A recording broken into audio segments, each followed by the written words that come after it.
Good evening, folks. The time is 6:30 p.m. The regular meeting of the Mayor and Council of the Borough of Freehold for July 13th, 2026 is now called to order. Adequate notice of this meeting is provided at least 48 hours prior to the commencement of this meeting pursuant to the provisions of Chapter 231 of the laws of 1975, the Open Public Meetings Act. Notice of the time, date, and location of this meeting has been provided by posting a copy of the public meeting dates on the municipal bulletin board, by sending a copy to the Asbury Park Press and the Star Ledger, and by filing a copy with the municipal clerk. I'd like to ask everyone to please stand for a salute to the flag, followed by a moment of silence. Chief Collier, can you please stand? I pledge allegiance to the flag of the United States of America and to the republic for which it stands, one nation, under God, indivisible, with liberty and justice for all.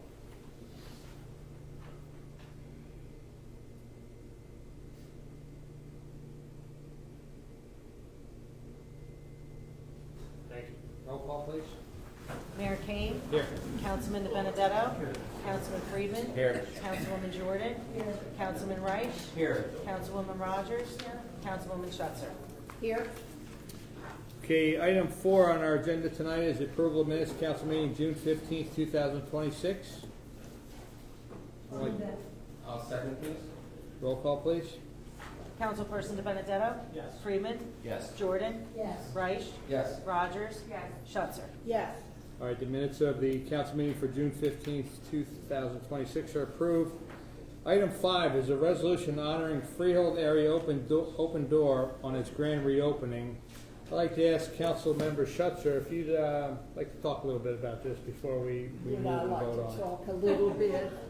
Is that an Yes. under- And I would like for Councilwoman Annette Jordan and Councilman Jeff Friedman to come up with present this.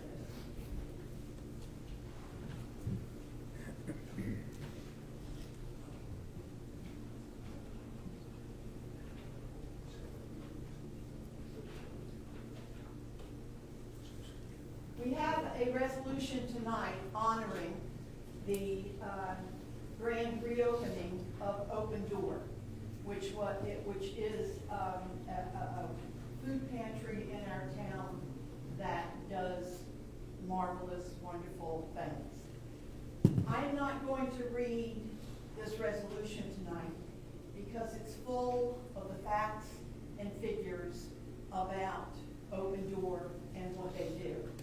Instead of that, I want to speak from my heart, and I've called Councilwoman Jordan and Councilman Jeff Friedman to come up with me, because we have all been fortunate to serve on the Freehold Food Safety Net together with this organization.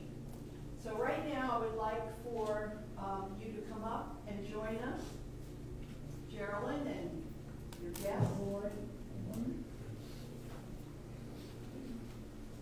This is Geraldine Drury, who is director of Open Door. And would you introduce the other? Yes, sure. This is Brian Elaine. He's our board president, and John Crescenzi. He is our board vice president.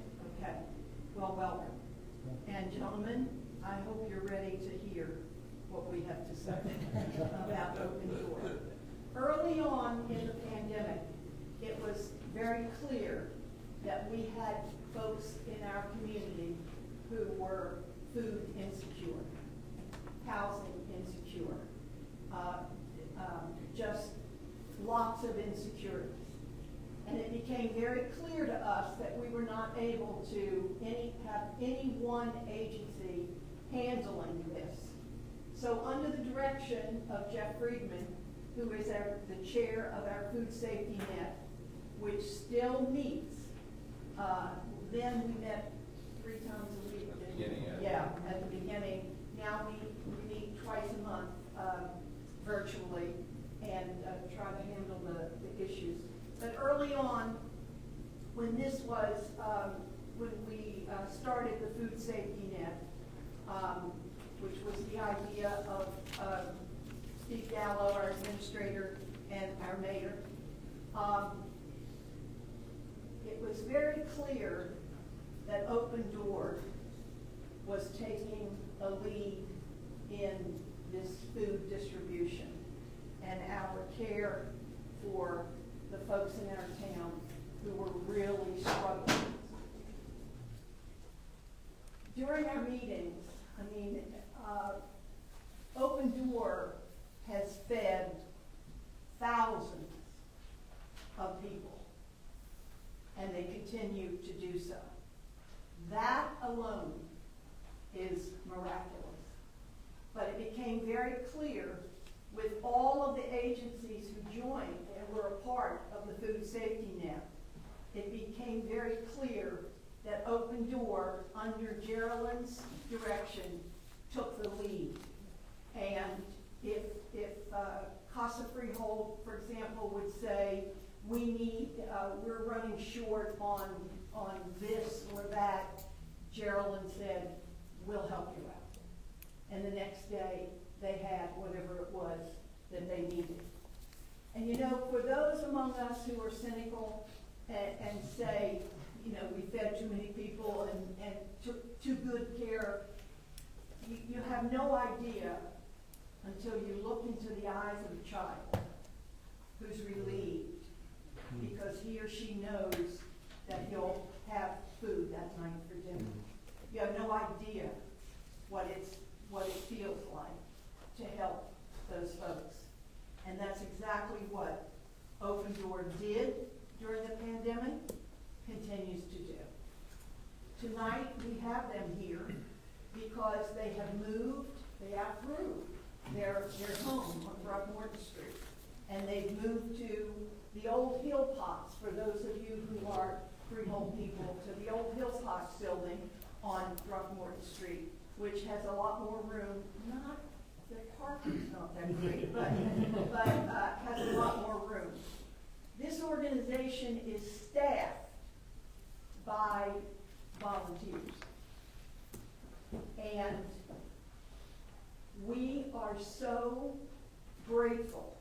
And if I seem passionate and emotional about it, it's because I know what's in here, but I've seen what they do. And I could not be more thankful for everything this organization does. So, on behalf of Mayor and Council, we are so grateful for everything you've done, everything you continue to do, and we just can't thank you enough. Thank you.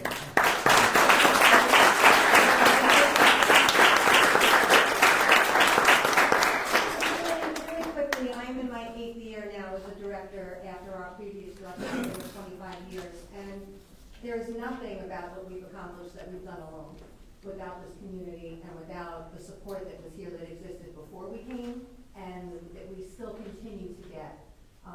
That's what fuels us. That's what keeps us going. So I just wanted to say thank you to everyone here and to the whole community for everything, and of course to my friends up here that have been with us. And I think that Steve and Mayor Kane, when we did the safety net, it was just an idea, and we just kind of all ran with it, and it took on a life of its own, from working with the restaurants to feed people to everything that we did that just was so, we didn't know what to do, but we just figured it out all together, and we continue to do that.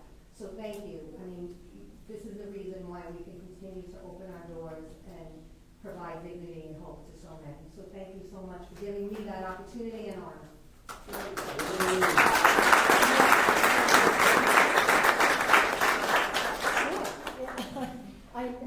And forgive me, I don't speak as eloquently as Sharon does, but through this whole process too, we've gotten to know Geraldine and her staff and the people that work in our community. And the one thing that strikes me is their commitment and their passion to making sure everyone in this community is served, whether it's a meal, stocking pantries, or help with rent, help with any kind of assistance. She has a social worker on staff that helps out. We have an amazing person who runs the food pantry. So yeah, we're blessed and lucky to have Geraldine and her staff in our community. And and especially things like now, like when especially seniors, they might not usually go to a food pantry, but things are getting tough, so they might need to just stock up on some eggs and some milk, and they're there. They know that they can go there and find that. So thank you for everything you guys do.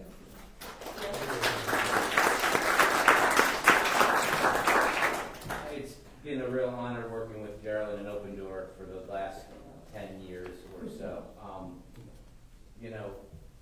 I've worked more on the logistic end with you guys, and whenever we needed storage, we get something from someone and a group couldn't take it. I mean, it's so seamless. And the fact that we now have all these various groups that are not working in silos, that can communicate and brainstorm together, and for issues of people taking advantage of the system, where the different groups got together and addressed them. I mean, from down and down the lines, it's been a real professional pleasure to work with you guys. So, Same, thank you so much. honored to be able to celebrate this with you.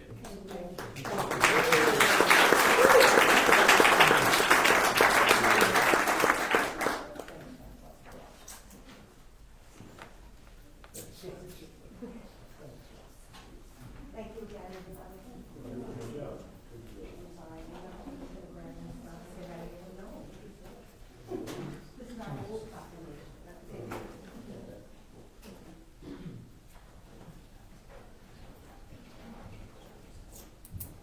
Okay, this is a resolution, so we need to vote on this. Someone like a motion to move this? I'll move this. I'll second. Any discussion? Roll call, please. Councilperson De Benedetto? Yes. Friedman? Yes. Jordan? Yes. Reich? Yes. Rogers? Yes. Schuster? Yes. Thank you. That resolution is adopted. Item 6 is a resolution honoring the William Finley chapter of the New Jersey DeMolay on My Government Day. I'd like to ask Councilman Rice if he would just talk about this a little bit. Sure. If I can ask the young men of the William Finley chapter to join me at the front of the dais.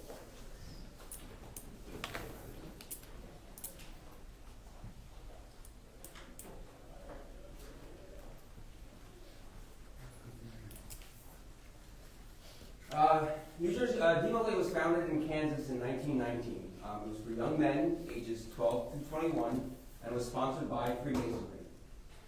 It was designed to build character and leadership skills through community service, athletics, and social events, and was based on seven cardinal virtues: filial love, reverence for sacred things, courtesy, comradeship, fidelity, cleanliness, and patriotism. DeMolay celebrates 7 days of obligations where they are asked to go out into the community and involve themselves in various aspects of the community. So there's an education day where the chapters are asked to arrange a program emphasizing the value of education. There's a day of comfort, which happens between November 15th and December 31st, where the members are asked to make effort to visit sick and carry words of comfort to those who are confined. There's a day called the Frank S. Land Memorial Day, which is scheduled around November 8th, which pays tribute to the founder of DeMolay, Frank S. Land.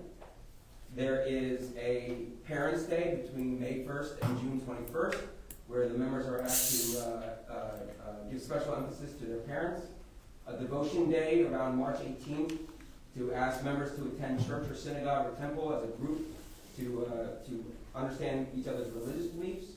A Patriots Day in February, which is asked to meet during the nation's greatest patriotic events and are meant to celebrate our nation.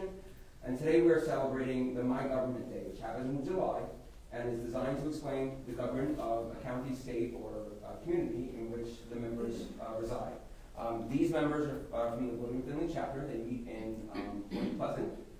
However, they are all Freehold natives. This is my son Ethan, my son Braden, and my nephew Richard.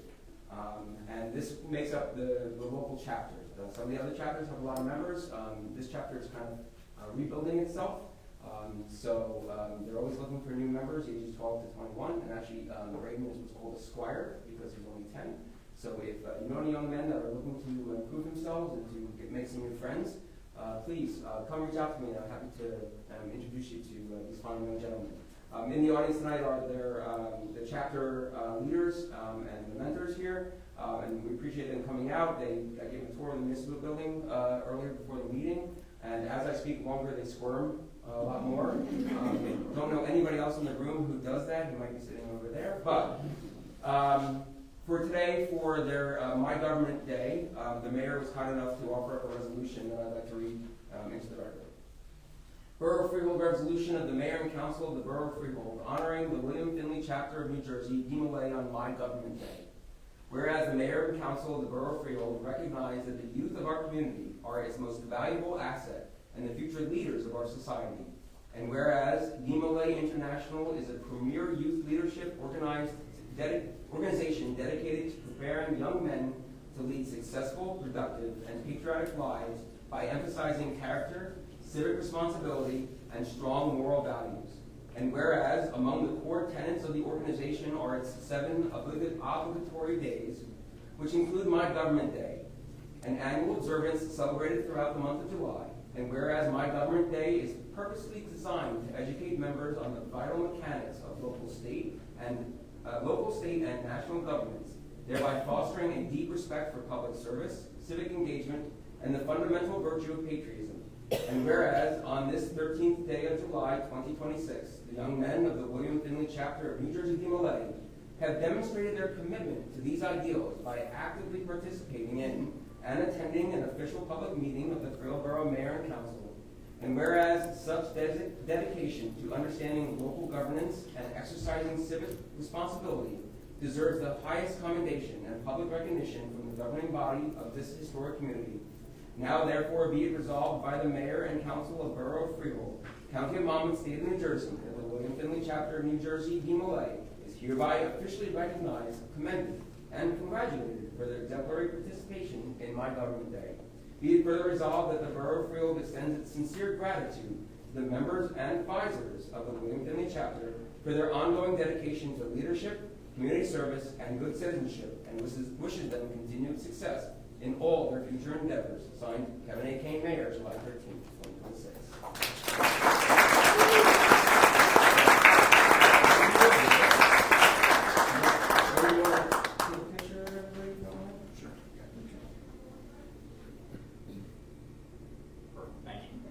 And if you want to celebrate with them, they were bribed for coming tonight by going to Jersey Freeze afterwards. So if you want to all meet us up at Jersey Freeze later on, you can see us there having ice cream. But congratulations. Congratulations. Congratulations. Let me see.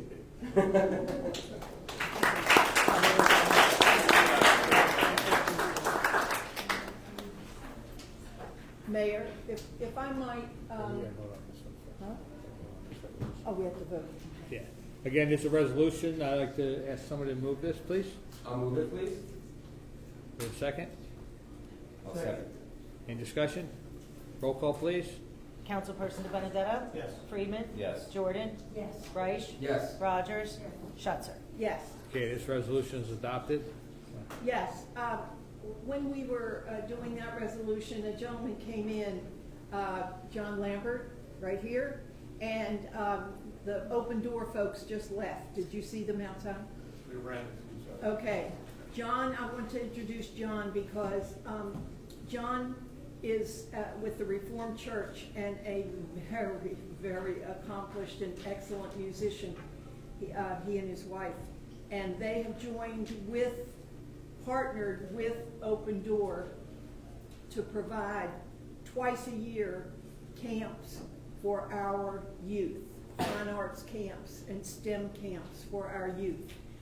They're called the Community Arts Center of Freehold, and they provide programs throughout the year and take anything that's donated from those programs and put them into these camps for our kids. So that's another thing that Open Door does, and he is an integral part of that. So even though that presentation is over, we want to thank you, John, for everything you do. Thank you.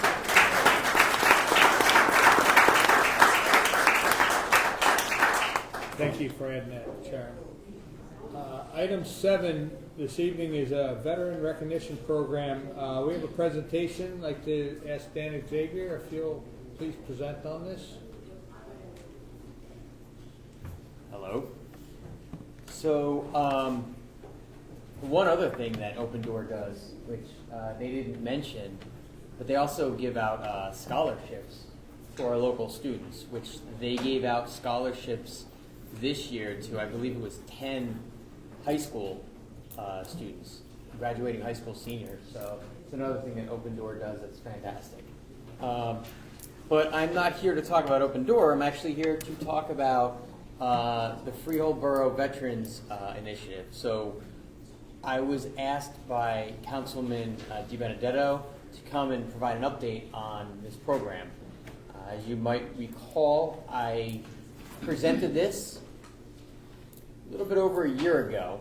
So this is the follow-up, and I know everyone on the council is very familiar with this, but this is for the rest of the public to know what's going on and what we've accomplished since then. So I want to start off just by talking a little bit about the history of the background of this program. As you might recall, the public had repeatedly expressed a desire to further celebrate Freehold Borough's veterans community. This idea originally came in through the Participatory Budget Committee. However, for a variety of reasons, we could not accommodate the original request, which was the Hometown Heroes banners throughout town. At that point, Councilwoman Jordan had asked me to essentially lead up a subcommittee to see what we could do to honor our veterans. These things take time, as we all know. So back in September of 2023, we had our first meeting of myself and a few other members in town just to gather ideas of what we could do to further honor our veterans. We then had a second meeting in February of 2024 to go over what we could do as well. At that point, a lot of the volunteers became discouraged and they started to fall away because they felt it was taking a long time. But as we talked about, good things come to those who wait. So we continued moving forward and came up with a street sign topper program. We have 112 streets in Freehold Borough with over 330 street sign locations.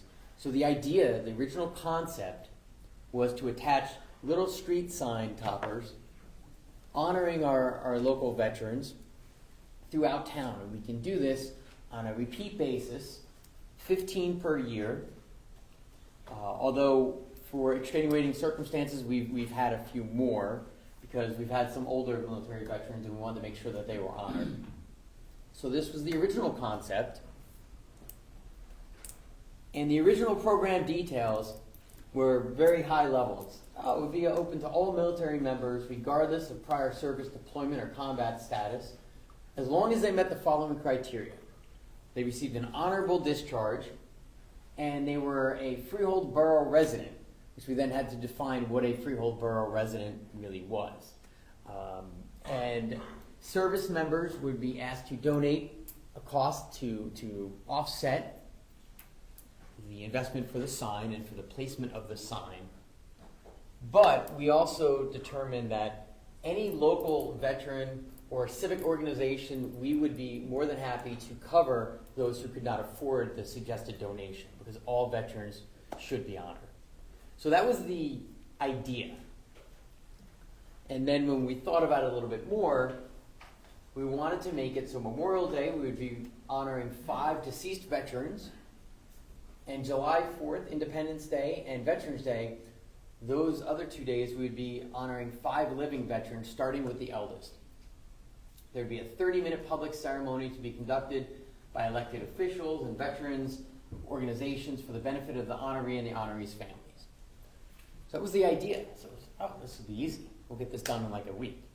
No, apparently not. So that was a part of my naivete, which I'm still working on.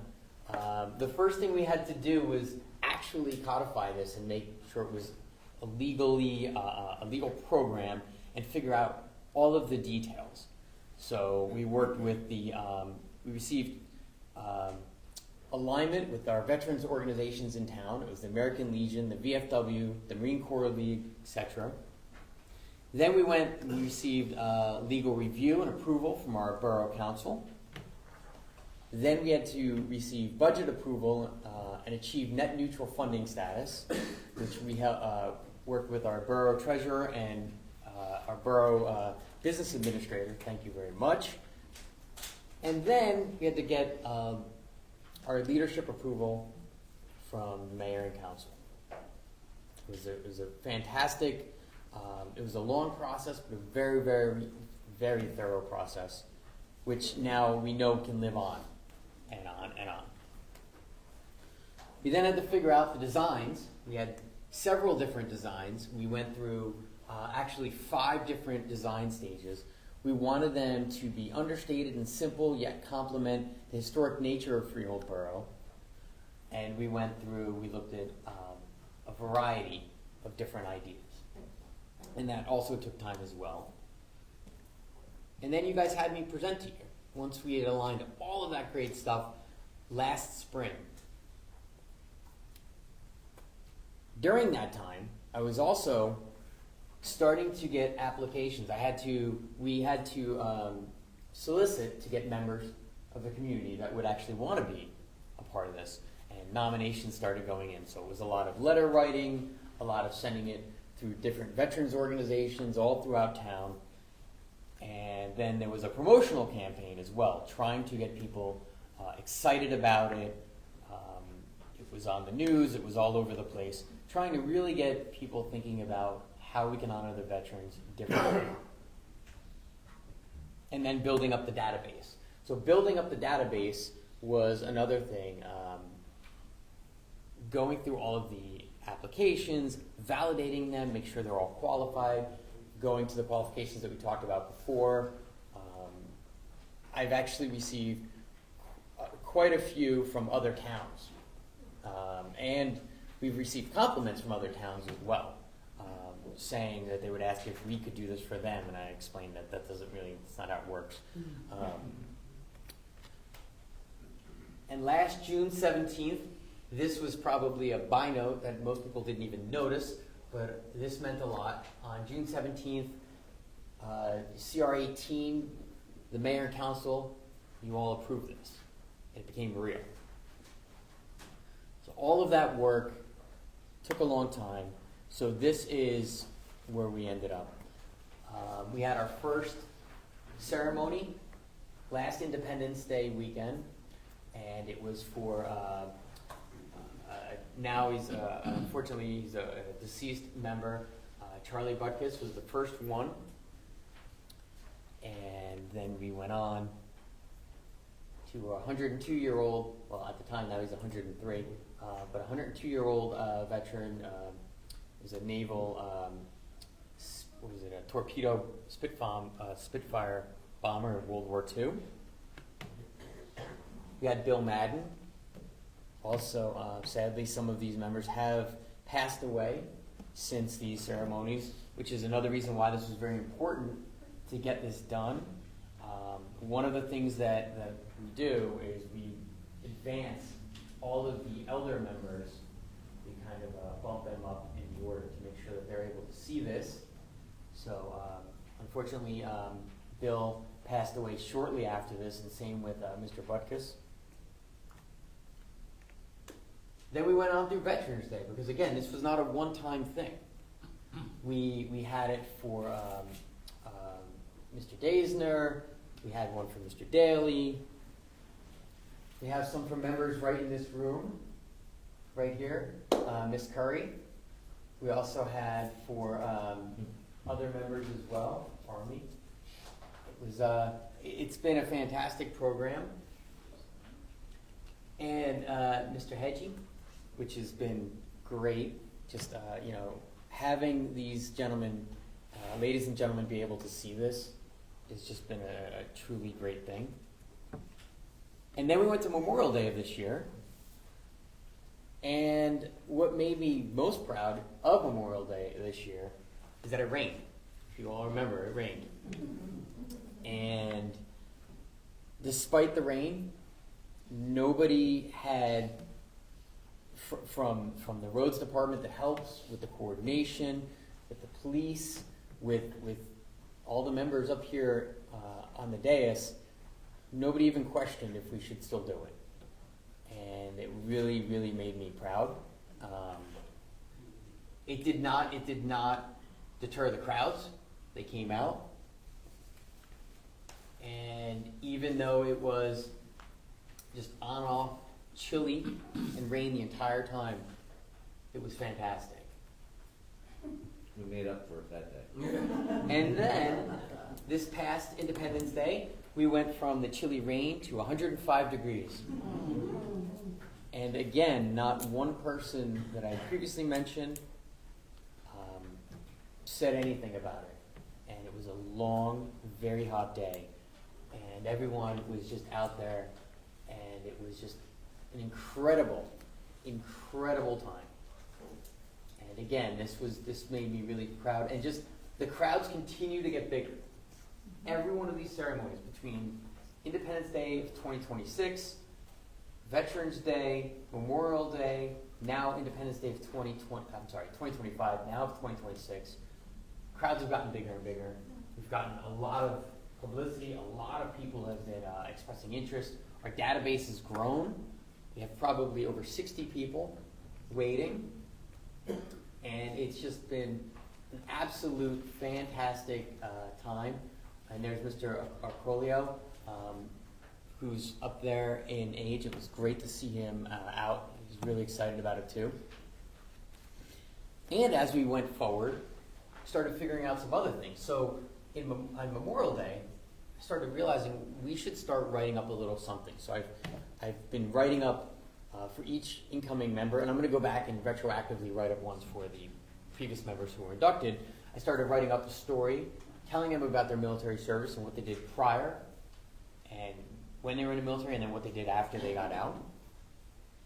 And my goal, and I'm going to spring this on all you guys now, I didn't tell you guys this at all, but eventually I would love on the website, on our website, on our page, to have an interactive map where we can click on each one, and when you click on each signed location, that can be the write-up that I'm writing with their military picture.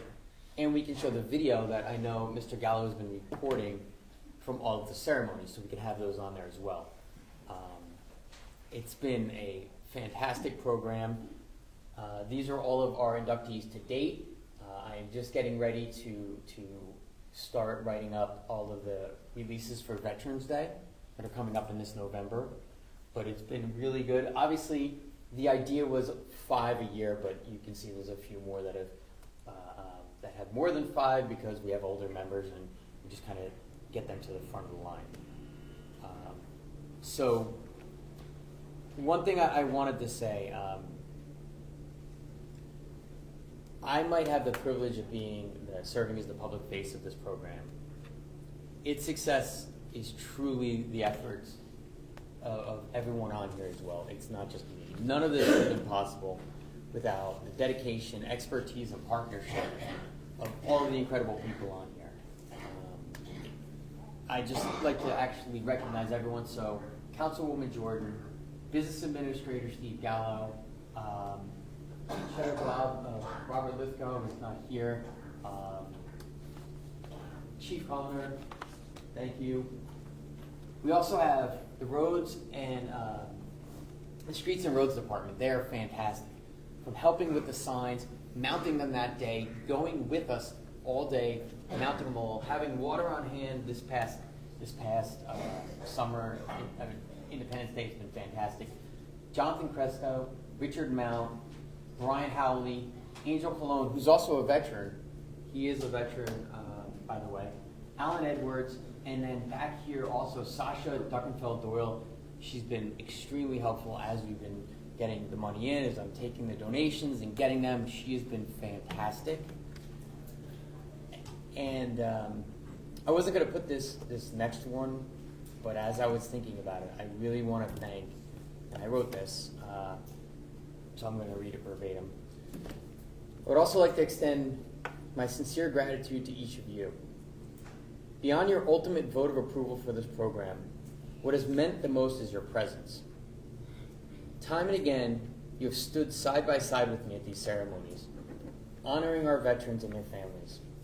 Whether in the cold spring rain or sweltering summer heat, you have constantly and consistently showed up, often while others are enjoying Memorial Day and Independence Day picnics, family gatherings, and time at the shore.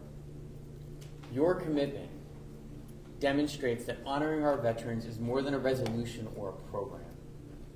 It's a shared responsibility and a shared priority. I am deeply grateful for your partnership, dedication, and unwavering support.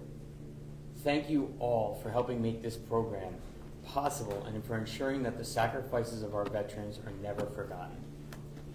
So I just wanted to give, again, a brief overview of that. Thank you guys, and thank everyone on this page as well for being there. All of you guys have made this program the success that it is. Again, people might see me because I am doing a promotion of it, but without any one of these people, we wouldn't have done it. So I just want to thank you all. That's all I have. Thank you.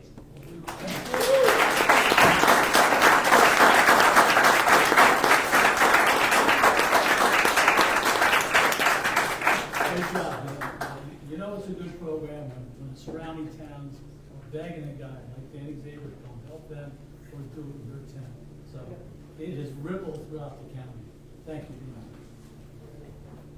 Yeah, can I just, when this came up through the participatory budgeting, I asked Dan to take the lead on this, and who better to be a veteran themselves, to know the people who served and to be heading this up. And Dan, we can do a lot, but the reason why this program works is because of you and your tenacity and your whole time believing those big periods, what are we doing? What are we doing? Let's get going. So thank you.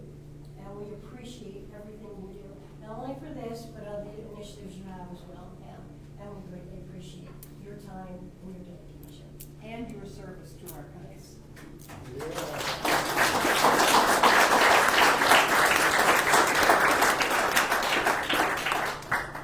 Anyone else, council?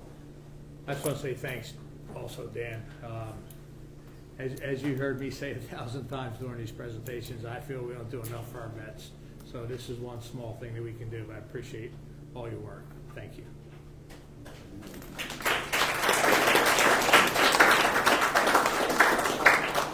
Okay, item 8 this evening, we have a workshop discussion, community solar. I'd like to ask Councilmember Rogers if you would just introduce our guests and talk a little bit about this.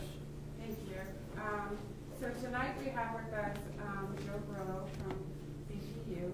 He is going to talk to us about the Community Solar Program, which is a program that is designed to help residents save money on their electric bills. You don't have to put solar panels on your house. You don't have to do a lot of the upfront costs, and he's going to talk about that. The reason I wanted to do this workshop is because in our Human Relations Advisory Committee meeting, one of the things that came up quite often was how expensive things are getting. And Joe brought it to our attention that this is a possible way that we could save a little bit of money, or maybe a lot of money, who knows. And so he offered to do a presentation for us to tell us more about this program and hopefully help us, understand it a little bit better and see if it's something that works for us. So I will turn it over to you, Joe. Sure. Thank you so much. Well, first of all, thank you for having me. As Councilwoman Rogers said, we were talking about utility bills and how our utility bills just keep going up and up. In my role as the business ombudsman at the BPU, one of my jobs is connecting communities, municipalities, and businesses to all the various energy efficiency programs, incentives, and in some cases grant opportunities that are available to local government, but also to small businesses and to residents. And one of the programs that you're going to be hearing a lot more of in the next few years is the Community Solar Energy Program, if you haven't already. It is a plank on the governor's clean energy program to bring down energy costs.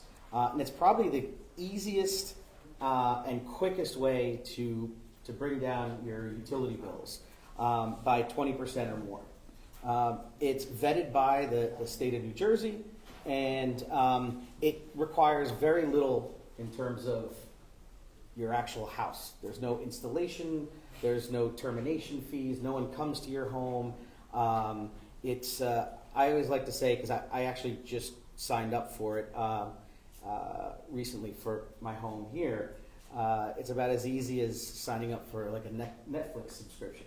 So, so part of the community solar is, people always ask, what is it? And essentially what it is it's a solar array that is divided up amongst different participants that sign up to via a subscription. And it enables access to solar energy to those who either haven't been able to install solar, for renters, for folks that live in townhomes or communities that don't allow solar panels. Even if you just don't like the way solar panels look on your home, this is an alternative, so that way you still get some of the benefits of solar. And then also installing solar panels is it's an expensive proposition. So something like this, which doesn't require anything from the subscriber, is a great alternative. So most community solar subscriptions, we're seeing about a 20 to 30% savings on your utility bills. Many projects offer low and moderate income residents a higher percentage of savings. And actually, the community solar program, every community solar project that is built must have a set aside of 50% or 51% of the community solar project is kind of set aside for low to middle income residents of New Jersey. And it's pretty easy. You essentially, even saying you buy a solar subscription is a little outdated because you just sign up for it. There's no upfront costs anymore, thanks to recent legislation. And then the community solar project, if it's not existing, once it comes online, you as a subscriber, that's when you start to see the savings on your actual electric bill. And solar is delivered directly from the grid to your home. It doesn't require, here's another good thing that's kind of new as well. In the past, folks used to get, and when I say in the past, this is a relatively new program, but in the past few years, folks would get confused because they would get their bill from JCP&L, but then they'd get, a second bill or invoice from the solar provider, and then they'd have to figure out, how the credit meshes with their solar bill. Now it's all unified into one bill. It's your JCP&L bill, and you'll see it on on the bottom, community solar credits, and it'll show you how much your discount is every month. So right now there are statewide about 209 projects that are serving customers around the state, but there are another 400 projects that are in development. And part of this is due to the recent executive orders from the governor that expanded the amount of community solar projects that could go online. And these will supply the equivalent of 100,000 households. So I mentioned LMI participation. Like I said, all projects must have 51% of capacity subscribed by LMI subscribers. Low to middle income households are households that have income below 80% of the median income of the area. And the status may be verified with participation in already existing assistance programs. If anyone is familiar with LIHEAP or some of the other NJ Shares utility assistance programs that are out there. certain census block groups. And even if you don't have that, there's a self-attestation, kind of you can self-attest that you're low to moderate income. And in terms of the actual savings, the subscribers will receive at least the project's guaranteed bill credit savings rate, which now, it used to be where it could be between 15, 18%, sometimes 20%. Now it has to be, all the projects have at least a 20% bill savings. And like I said, it's consolidated billing, so it's incredibly convenient. And the best thing is like, it's not some third party that comes knocking on your door and saying, hey, would you like to try solar? And a lot of the stigma with solar comes from decades of a lot of folks that are, I call them fly-by-night solar companies that would come and, you'd get some really great savings for a couple of months, and then all of a sudden, like, the honeymoon period ends and your utility bills go skyrocket, right? That doesn't happen with community solar. It is a program that was created and administered by the BPU, by the Board of Public Utilities, and you start to see savings right away. So, how to sign up? So, one of the things that I'm most proud of. So before I worked at the Board of Public Utilities, I worked for a nonprofit called Sustainable Jersey. Sustainable Jersey is an organization that's dedicated to local sustainability, helping communities become more energy efficient and more resilient in the face of climate change and extreme weather events. And so together, Sustainable Jersey with the Board of Public Utilities, we developed a community solar project finder. And that's, if you scan that QR code there, it'll take you straight to essentially a grid where you can compare every community solar project that is either online or is expected to be online, the amount of savings each project is expected to give to folks, and then also any other kind of details to go along with it. So you can literally compare and contrast one project to another. The only thing that, another thing that I wanted to mention, the community solar project does not have to be in your town. In fact, most of the time it's not. When I signed up for community solar, I subscribed to a solar field that's out like right on the border of JCP&L and PSENG. It's like almost in Burlington County, and that's where some of my electricity comes from. And I just started to see those benefits, and with a 20% discount on my utility bills, which in this day and age, 20% goes a long way, right? I mean, we're seeing our utility costs skyrocket, and so we're trying to mitigate that as best as we can.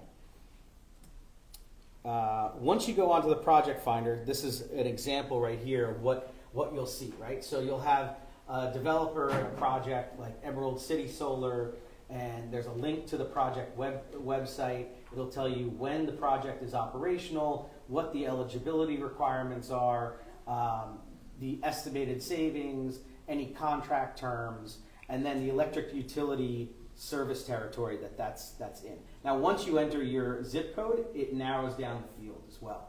So, so I would suggest to the residents here, definitely, scan the QR code, or you could go to sustainablejersey.com/community solar, and it'll take you to the solar project finder. And the project finder, like I said, the subscriber organization will match you with an available project, or it'll place you on a wait list until the new project, that project or a new project becomes available.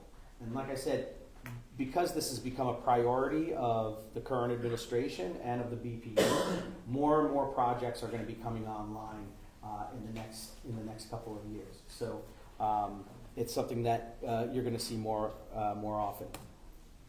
So this is some of the contact information. You don't see joe.grillo@bpu.nj.gov on here because Sawyer Morgan is the director of the specific to the community solar program. But if you do want to ask me any questions, both from the council and from the attendees. My email address is joe.grillo@bpu.nj.gov. And the final part of this is how the municipality itself, how the borough can help with getting folks signed up for community solar. And there's a couple of different ways, some that are a lot more popular than others, and some that are more effective than others. And sometimes the more effective way is not the most popular way, right? So obviously, the one thing that we're seeing some municipalities kind of exploring is auto enrollment of the residents. And it's an opt-out program, essentially.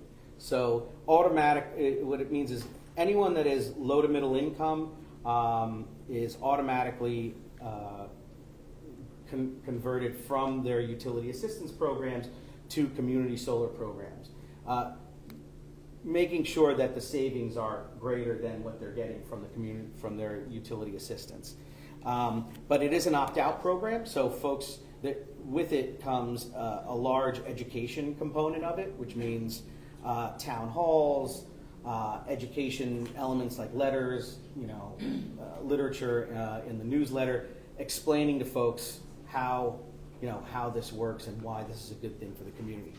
The other one, which isn't as impactful but is a lot more popular, is the promotion through any kind of civic event, having a letter go out to all the residents on the mayor's letterhead or the council letterhead or via resolution, letting folks know that this is something that's real and it will save you money, and to go on to the project finder and find a project that they're comfortable with. So those are two ways that it would be great to see the borough kind of take hold, and I'm more than happy to have the rest of my team discuss it with you, Mayor Kane, and with the council to see what works for you. So, but I'll take any questions if you want. Thank you so much. I think that was pretty informative, and since you mentioned it at the meeting, I've been doing research here and there, so I think we're almost there. Yeah. But I appreciate that you went over what it is and explained to the community what it is and how people can sign up for it, because I think it's going to be important as we go forward and as utility costs continue to rise, that we find ways to save money. So I appreciate you coming here tonight, sharing that information, and hopefully some of us can act on it and save some money on our utility bills. Well, as a resident of Freehold Borough, I would never pitch something to my neighbors that I haven't done myself. So right. I can tell you, I went through the process myself, and it definitely works. Just one thing, I know someone mentioned that a neighbor did sign up for it and is still waiting to get his savings and all that. I believe the reason why is because the project that they signed up for isn't online yet. It's waiting to be online.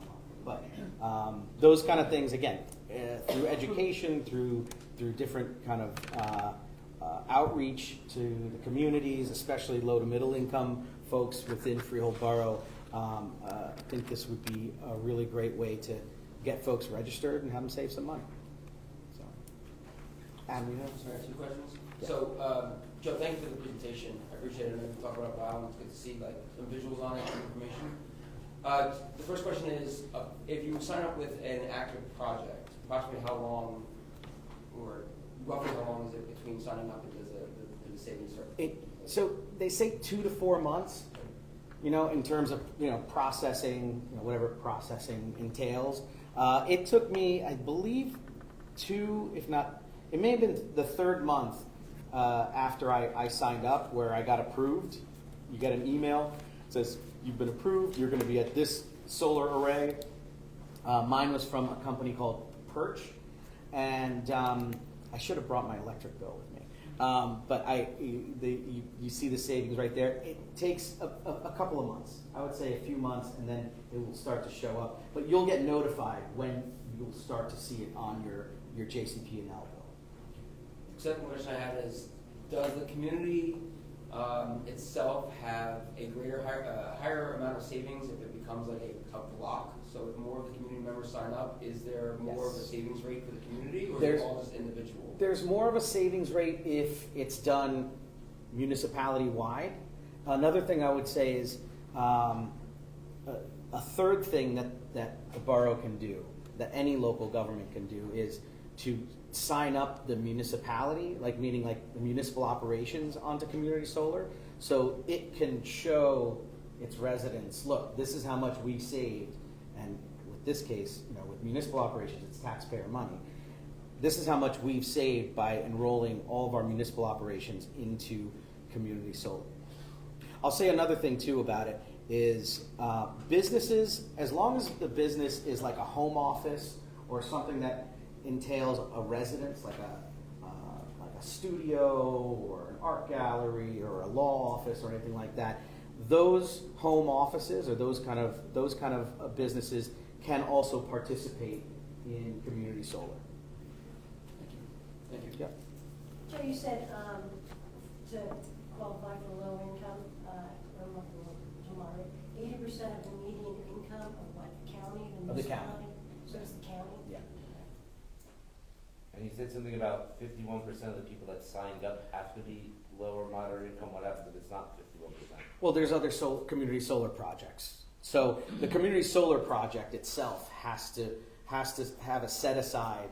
It's almost like having if you have a development and you have a low income set aside for some of the units in a project. It's the same thing with the solar field.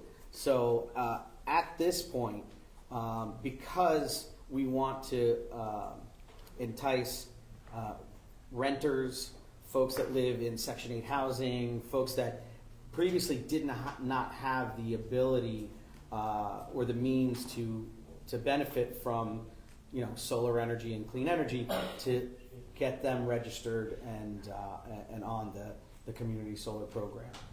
So again, getting back, so you said you were on one in Burlington County, so that's the 51%, because a median household income, this is one of the richest counties in the state. Yep. It's going to be different than Burlington County. It goes by, wherever so the solar fields that you can subscribe to, the only limit is that you can only subscribe to the solar arrays that are in JCP&L service territory. Okay. So, which it could be someplace in Monmouth County, Ocean County, it could be... It has to be able to dump into their grid.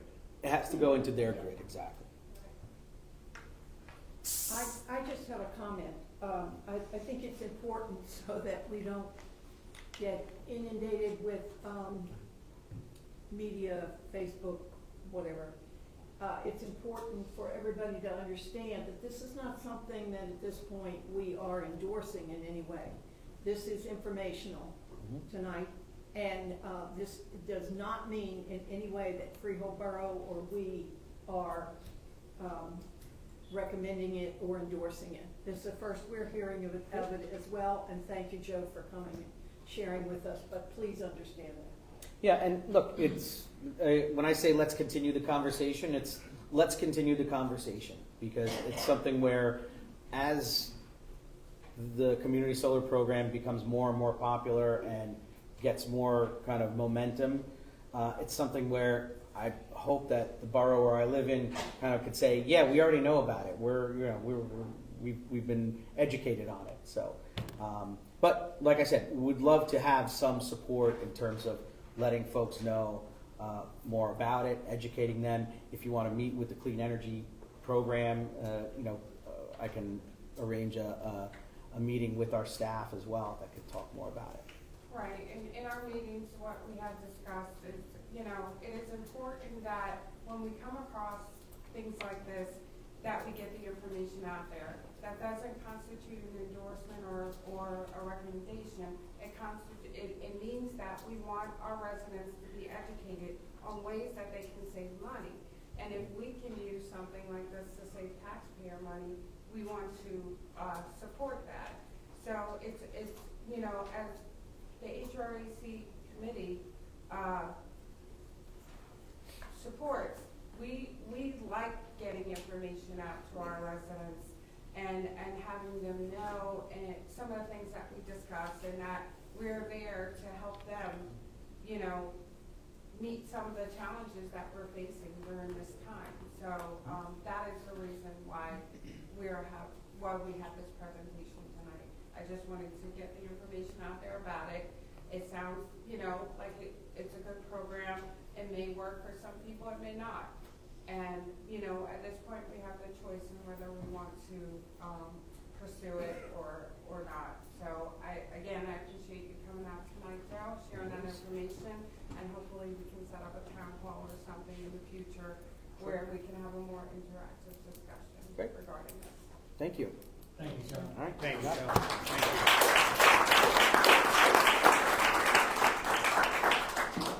Thank you.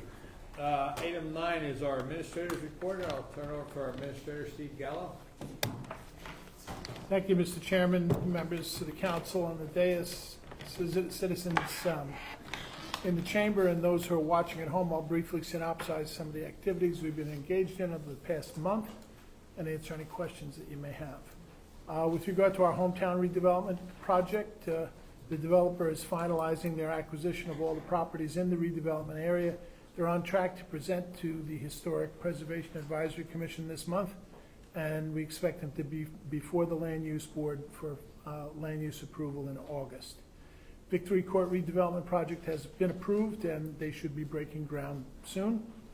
200 Park Avenue, the plans for this project have completed resolution compliance, and the project is ready to break ground. I was advised earlier this week that the project is being put up for sale by the owner. So hopefully someone will buy it who's going to actually build it. With regard to Nestle's, there's been a lot of chatter about Nestle's. We're seeing a plan take shape at that location. The owners have been slow in moving forward with disposing of that property to a responsible developer. They have, however, apparently reached a deal with a company called J.G. Petrucci, and they are slated to demolish the existing building, to remediate the property, and construct a new manufacturing facility at that site.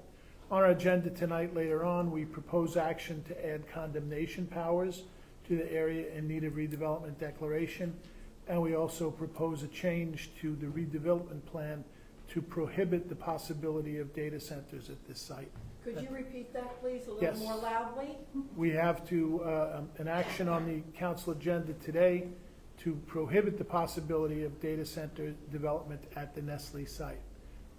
That's my instructions from the mayor and I think all council members, so we're moving forward in that direction.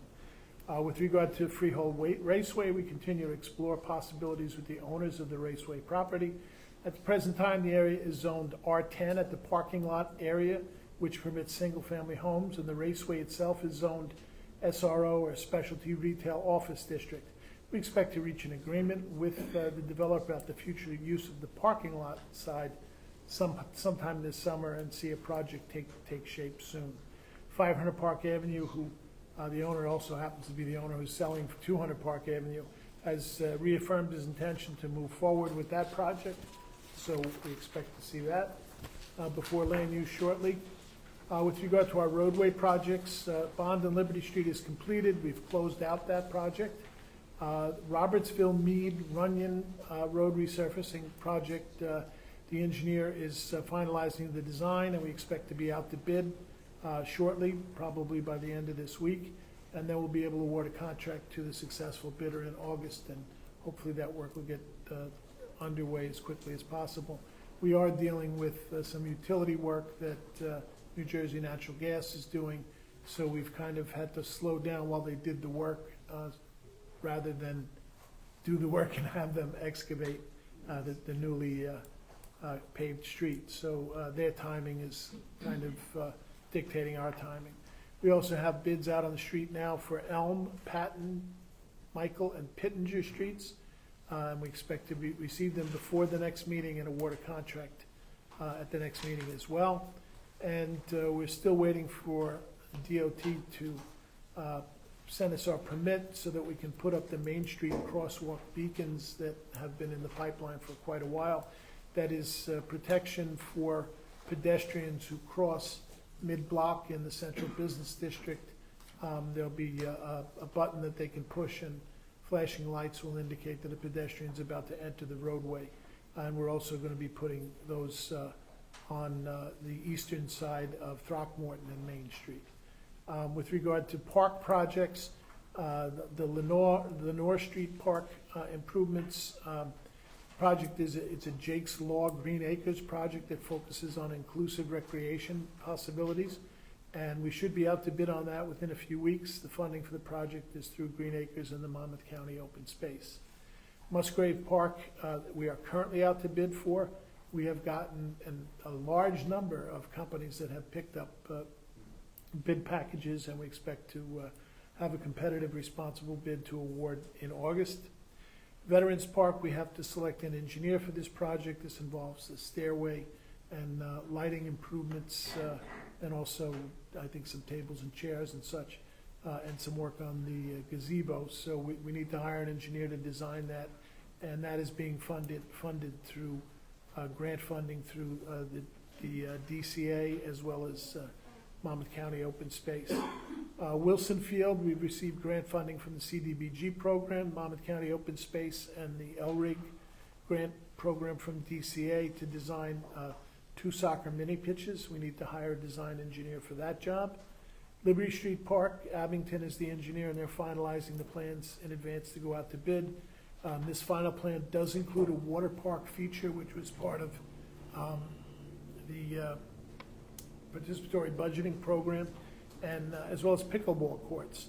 And grant funding for phase 2 of the Liberty Street Park improvements has been awarded to us from DCA and the Monmouth County Open Space Program.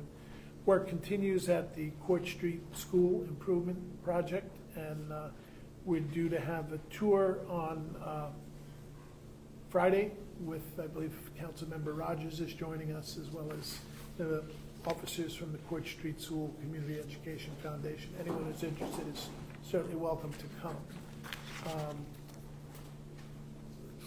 We also received word that we've received grant funding for water quality improvements at Lake Toponimus. We're working with Chairman Kane and the Lake Toponimus Commission to assemble enough funding to allow a novel and exciting water quality improvement project that will hopefully stem the tide of all the algae and the natural growth that overcomes the park every summer and keep it relatively clear.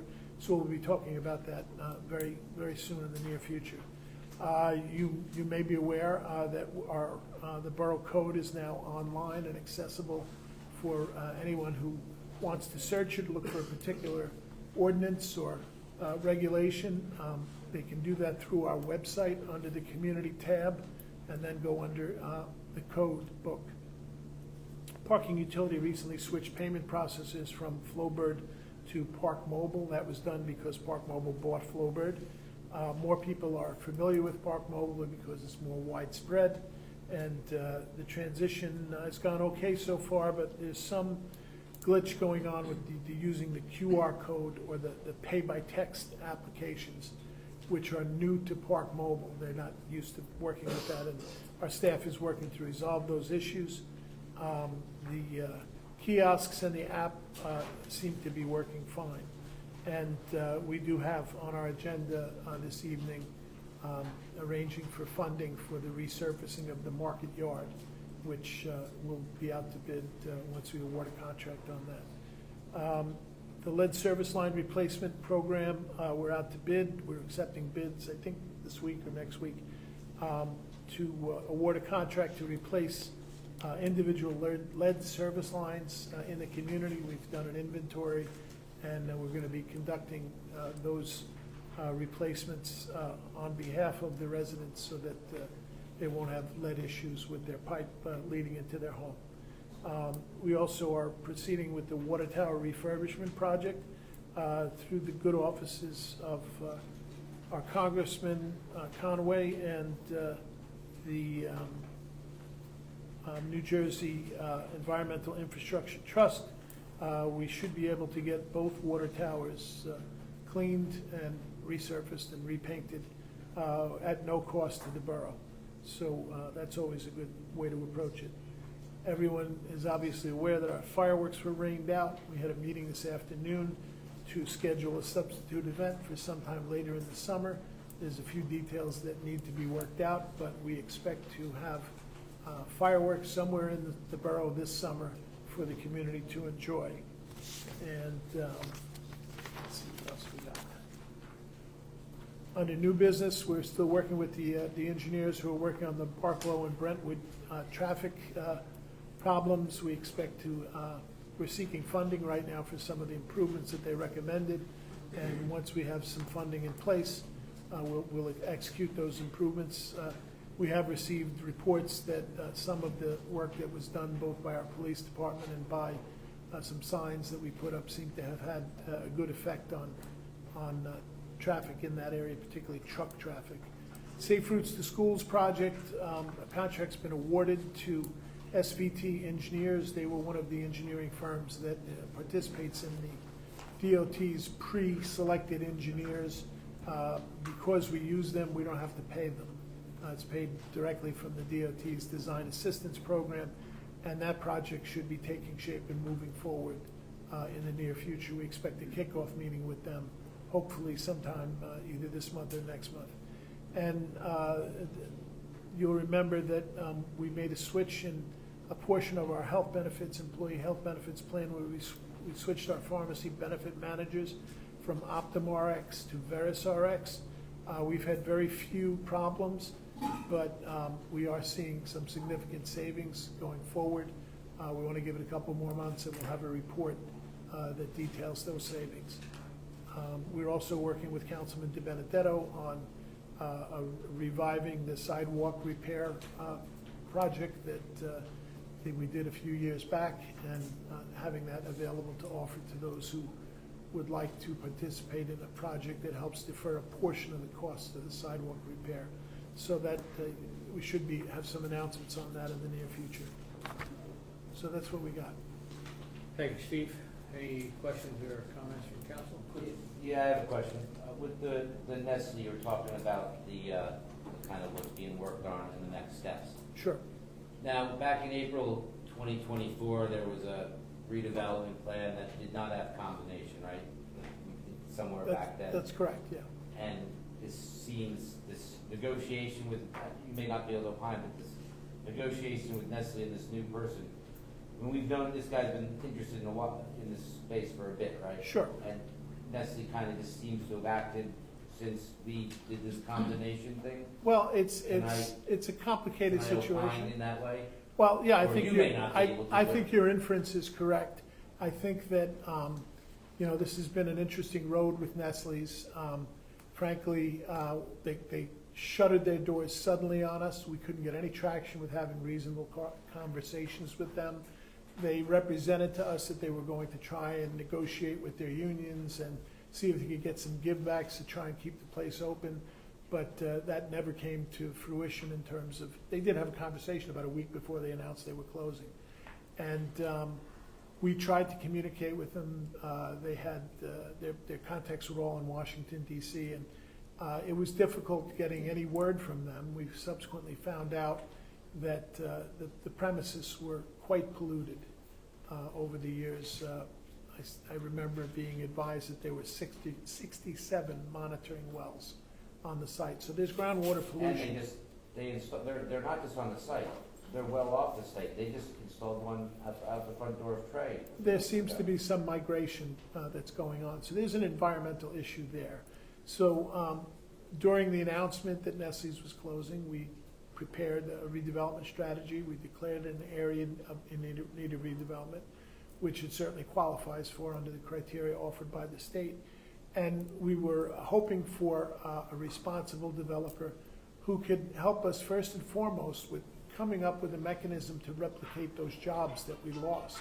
I know the mayor and the council members are concerned about the employees and the jobs that just disappeared overnight. So we were hoping for something that would provide jobs to the community.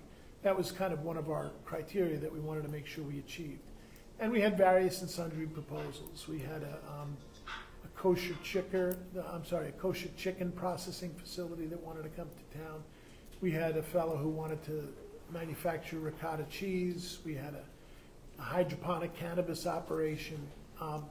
And we did have someone who was interested in putting a data center on the site. We talked to everybody because we're responsible and we have to do that. We can't just dismiss things out of hand. But after many of the discussions, we found out that on some of these proposals, there was no there there. The components didn't work and they didn't fit. And when you take a process like data centers, there's very, very few jobs for the community in that. It's basically a big building that consumes water, which is a good thing because we have surplus water, but it also consumes enormous amounts of electricity, generates a tremendous amount of heat, and frankly, the process is evolving so quickly that by the time they would have built something, there might have been something entirely different. I read recently that the Chinese are developing a mechanism to build data centers underwater so that the sea can provide that cooling and you won't have to, use a natural resource like pure drinking water to cool. The other thing that's being talked about is having the data centers orbiting in satellites in space, where of course it's sub-zero temperatures, so there's no cooling, and they can have solar panels without the filtration of the atmosphere that would be much more efficient in generating electricity from the sun. So it could very well be that if you built a data center in 5 years, it might be obsolete because there's so many changes evolving in that space. And we didn't see it as being beneficial for the community. There wasn't, like I said, there weren't many jobs involved. The company that Nestle's is dealing with and that we have designated as our designated redeveloper is J.G. Petrucci. They have a track record of building manufacturing facilities as well as different sorts of businesses. They do residential, they do all kinds of stuff. But in this particular location, they're interested in constructing a manufacturing facility that will provide good paying jobs to the community. And that's something we're very interested in. Still has to go through the entire process. We still have to have a redevelopment plan drafted and go through public hearings, both here and before the planning board. So there'll be a lot of opportunity for public opinion as the process moves forward. Thank you for that. Mr. Mayor, just a quick question. I know it's not one of the borough projects, but do we have any information from the county about the Stavola, the hub project? Do you know where With that- regard to the park. Yeah. Yeah, I know they pursue it diligently. I'm not certain, but I think they have acquired the building that they're hoping to use as a visitor center. Yeah, and it would be good for that purpose.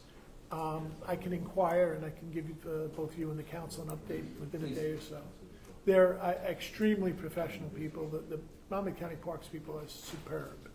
They're great to deal with. I agree 100%, Steve. I did have a meeting about a month ago with I recall. Director Spears. They have not yet, as of then, a month ago, they have not yet purchased Okay. nor had agreement with Conrail.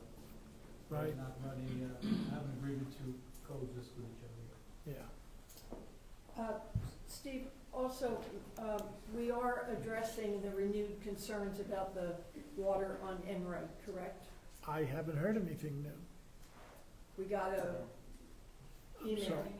We Yeah, got a long I hadn't email. seen it. That must be fairly recently. Yes, we got it this Okay. week, so I will, if you could look into that. Take a look at it tomorrow for There- sure, It's yeah. accompanied by some pictures and okay. some issues. Yeah, no, I'll take a look at it So tomorrow. we need to renew our. Absolutely, yeah, we had a good run. I mean, Mhm. I don't understand what happened, so we'll get to the bottom of it. And Jeff, just on the whole Nestle thing with the combination, when we originally put the plan together that Steve had talked about, a year or two ago, Right. they asked us not to. No, I'm well aware. That's why I just wanted to lay out some of the, you know. And the redevelopment committee finally said enough is enough, and we're going in, and we're going with condemnation, and then that's when they started to move, because they were jerking around this developer forever. No, that's kind of what, Sure. that was my impression, and I just thought it was important that people understood that this process, you know, like Dan was talking about how long it took to get the sign topper program going. Something like this has its own set of hurdles and processes that seem to be never ending. I do have one question on Coach Street. When do we anticipate the construction to be finished? September. I believe there's a hard deadline of September, so it's gotta be done. Anybody else? Good? All right, thank you, Steve. Item 10 is a second reading, public hearing, bond ordinance 2026/13, providing for various capital improvement and the acquisition of various capital equipment, appropriating $3,824,303, therefore, and authorizing the issuance of $1,980,123 bonds and notes to finance a portion of the cost thereof, authorized in and by the Borough of Freehold and the County of Monmouth, New Jersey. This is a public hearing. I'd like to open up for the public. If anyone care to make a comment or on this ordinance, please step forward, state your name and address for the record. Seeing no one from the public stepping forward, I'd like to close the public portion of this hearing. I'll second. All those in favor say aye. Aye. Opposed, no. Okay, we have, public portion is closed. We have a resolution adopting bond ordinance 2026/13 and authorization of publication. I'll move that. I'll second. Any discussion? Roll call, please. Councilperson De Benedetto? Yes. Friedman? Yes. Jordan? Yes. Reich? Yes. Rogers? Yes. Schuster? Yes. Okay, bond ordinance 2026/13 is adopted. Item 11 is second reading, public hearing, bond ordinance 2026/14, providing for water and sewer utility improvements and the acquisition of equipment for water and sewer utility, appropriating $28,000, therefore, and authorizing the issuance of $28,000 bonds and notes to finance a portion of the cost thereof, authorized in and by the Borough of Freehold and the County of Monmouth. Again, this is a public hearing. I'd like to open up to the public. Anyone who cares to address this ordinance, please step forward. State your name and address for the record. Seeing no comment from the public, I move that we close the public. All in favor say aye. Aye. Opposed, no. Public portion is closed. We have a resolution adopting bond ordinance 2026/14 and authorization of publication. I'll move that. I'll second. Any discussion? Roll call, please. Councilperson De Benedetto? Yes. Friedman? Yes. Jordan? Yes. Reich? Yes. Rogers? Yes. Schuster? Yes. Okay, bond ordinance 2026/14 is adopted. Item 12 is a second reading, public hearing, bond ordinance 2026/15, providing for parking improvements and the acquisition of a vehicle, appropriating $727,000, therefore, and authorizing the issuance of $727,000 in bonds and notes to finance a portion of the cost thereof, authorized in and by the Borough of Freehold and the County of Monmouth. Once again, it's a public hearing. If anyone care to address this ordinance, please step forward, state your name and address for the record.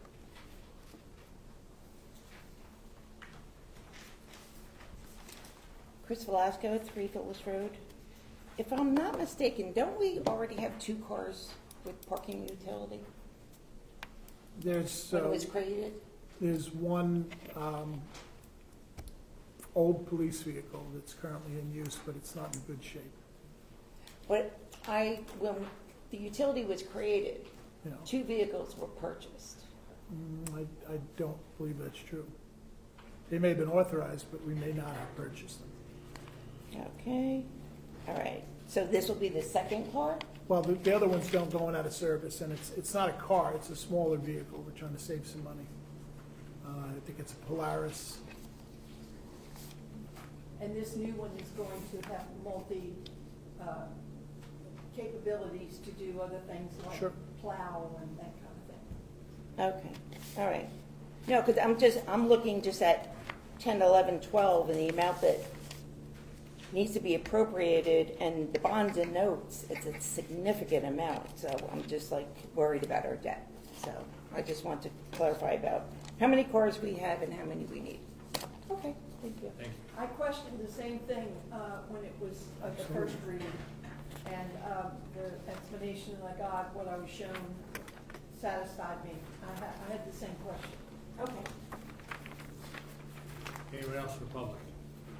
Mr. Chairman, I would like to point out that the balance, in addition to the vehicle, includes funds for the resurfacing of the Market Yard parking lot. As we had previously committed, parking revenues will be used to pay the debt, and that will be a capital improvement that the entire lot will be resurfaced, paid for by the parking funds. Thank you. Anyone else from the public? seeing no further comment, and move that we close the public. Second. All those in favor say aye. Aye. Opposed, no. Public portion is closed. We have a resolution adopting bond ordinance 2026-15 and authorization of publication. I'll move that. I'll second. Discussion? Yes, I just wanted to reiterate with our business administrator said, it's important to note that the funds that are covering this are coming from the parking, which is why we instituted it, so we would have the money to repave that parking lot and to, you know, the salaries come from there, the car, you know, if we had to purchase another vehicle, that comes from there. So, this is a self-funding operation. It's not money that we're pulling out of, the budget. Any further? Yeah, I'd just like to say, you know, the purpose of the parking was to improve the parking lots, the parking lighting, the parking conditions. And that's being fulfilled. The That's gapping's correct. been done, and now this lot's been done, and then future lots will be done. So we are Sure. doing what we said we would do, and it's getting done. Without burning on the Without putting residents. burden on the taxpayers. Correct. Any further discussion? Roll call, please. Councilperson De Benedetto? Yes. Freeman? Yes. Jordan? Yes. Reich? Yes. Rogers? Yes. Schuster? Yes. Bond ordinance 2026-15 is adopted. The next four ordinances all deal with our approved regional contribution agreements. There's some accounting adjustments, so we're going to go through them individually. And before you do that, these are all like from years ago. These are not things that we are approving today. Correct. All right, just so the public understands. Sure. If you want a brief synopsis, I mean, sometime in the past, the state allowed wealthier municipalities to offload their affordable housing obligation by giving a contribution of money to a town that was willing to accept it. In the past, Freehold accepts some of this cash, and we used it to fund a housing improvement program where persons of low and moderate incomes can apply for funding to make improvements in their homes, and then after a period of years, the loan would be forgiven. That program remains in effect, and it's available. If anybody's interested in it, we can provide information. It is on our website as well. But in the original establishment of this program, the ordinances only considered the actual contribution. But over the years, the contributions generated interest revenue, which now has to be included in order for us to spend it. So the adjustments made by these ordinances will allow us to do that and to keep the program going for a while longer. How long has this interest been accumulating? I mean, I don't know the exact dates of when they were But approved. since these things were approved? Sure, yeah. Thank you. And this program, you know, there's some misconceptions about it, but this benefits every resident of Freehold Borough because this money is used to improve our housing stock. Now, how can that be a bad thing? So there was a time when communities did not want, well, I don't want to say they were snobs, but but they were. So they offered money so that they didn't have, offered money to communities that were willing to accept it to account for their housing. Sure. And it benefited us tremendously. We have many, many residents who've taken advantage of this, who have made improvements to their homes, which, as I said, benefits all of us. And then after 10 years of living there, those loans are forgiven and paid for with this money. It benefits all of us. That's it. Yeah. As was mentioned, this was an old program. Right now, all municipalities are obligated to build affordable housing in their municipality. Was So. that Mount Laurel? It's part of the Mount Laurel process, yeah. Back to the 80s, right? Oh, it goes back pretty far, yeah. I remember this early in my career. We did this in Bayonne. But to emphasize the mayor's point, every town now has to construct real, live, affordable housing, including us. So you're gonna see some of that in our projects moving forward. By law. Right.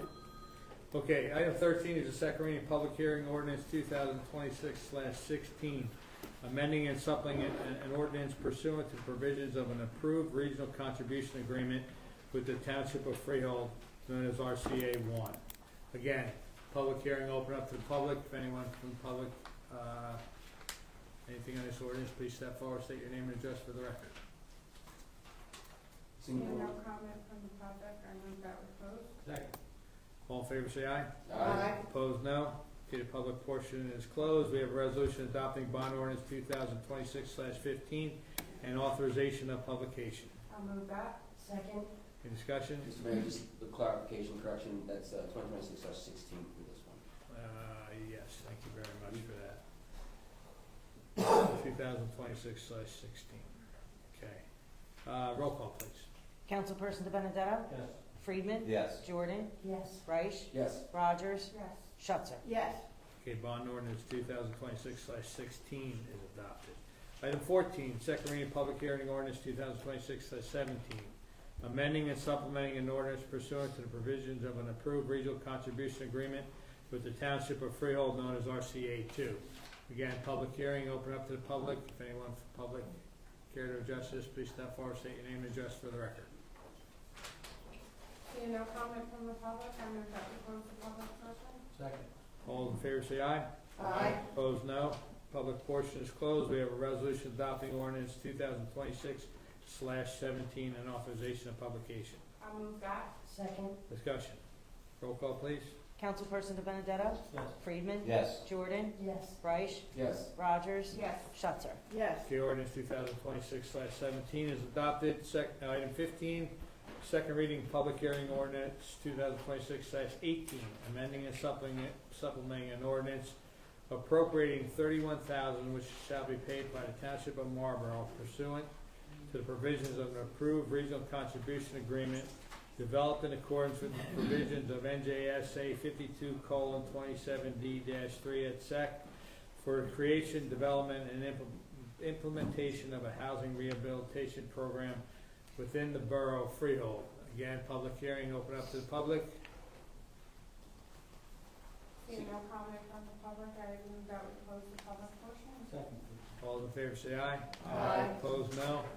Public portion is closed. We have a resolution adopting ordinance 2026/18 and authorization of publication. I'll move that. Second. Discussion.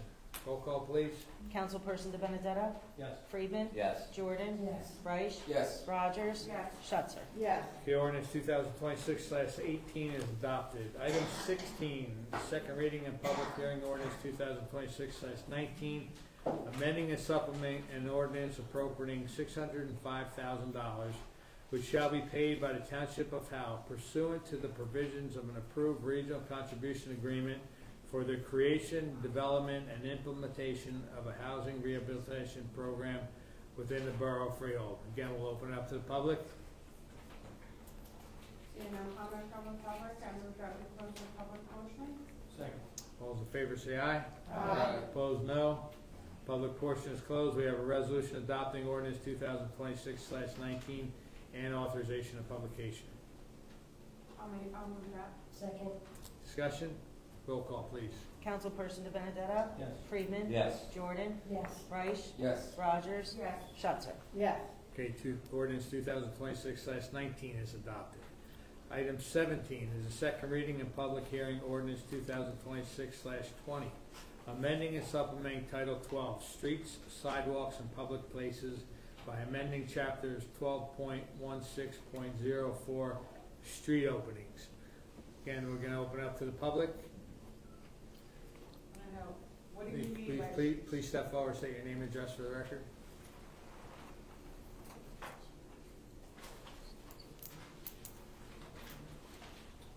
My name is Sarah Lofton, I live at the rug mill.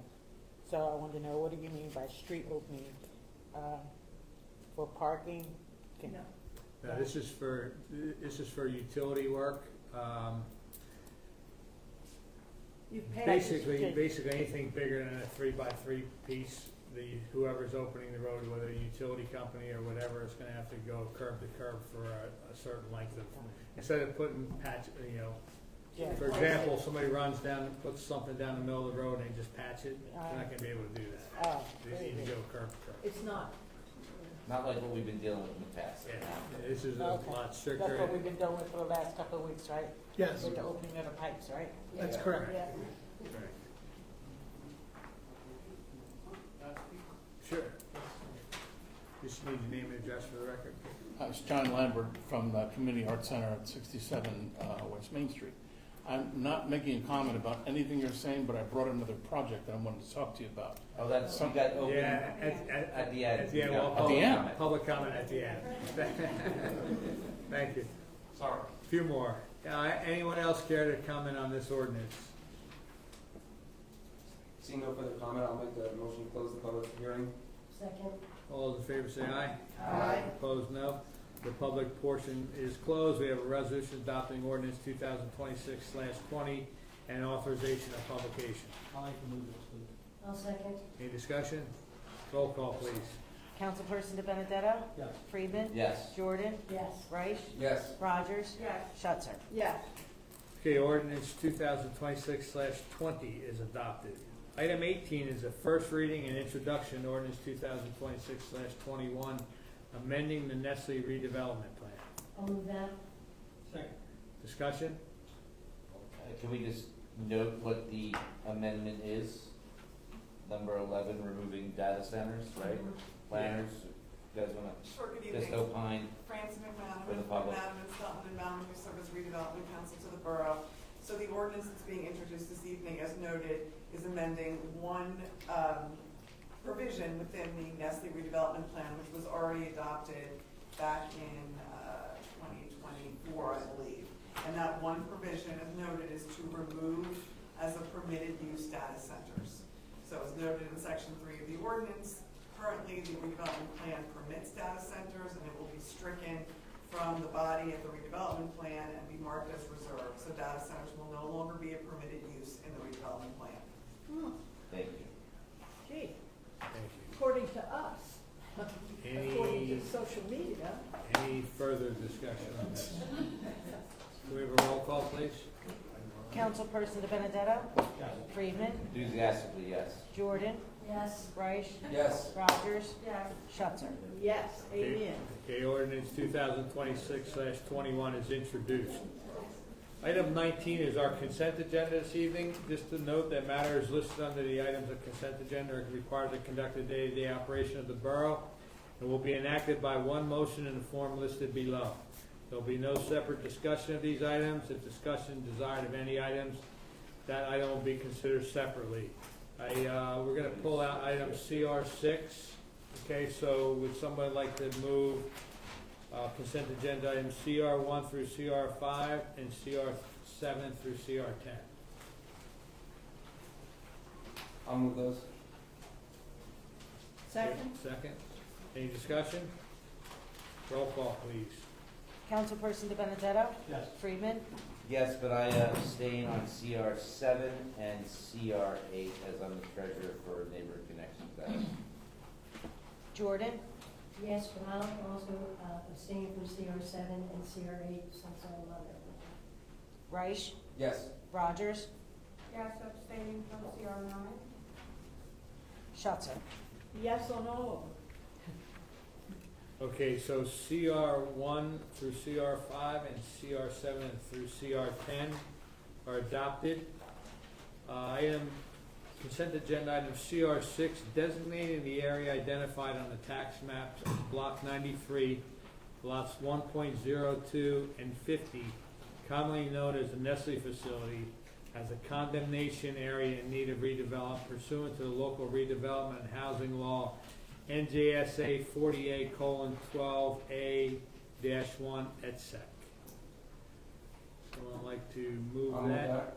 Second? Okay, discussion? Yes, I'm not sure if the mic is on. It needs to be on, but, once again, good evening. So before council this evening, as the mayor just noted, is is a resolution designating the property known as the Nestle property as a condemnation area redevelopment. As has been previously discussed this evening, this property was previously designated as a non-condemnation area in need of redevelopment back in April of 2024. For the reasons that have been discussed here this evening and also at the planning board meeting July 8th, the borough was determined to redesignate that property as a condemnation area in need of redevelopment. Council authorized the preliminary investigation to do a study of the property as a condemnation area and redevelopment May 18th, 2026.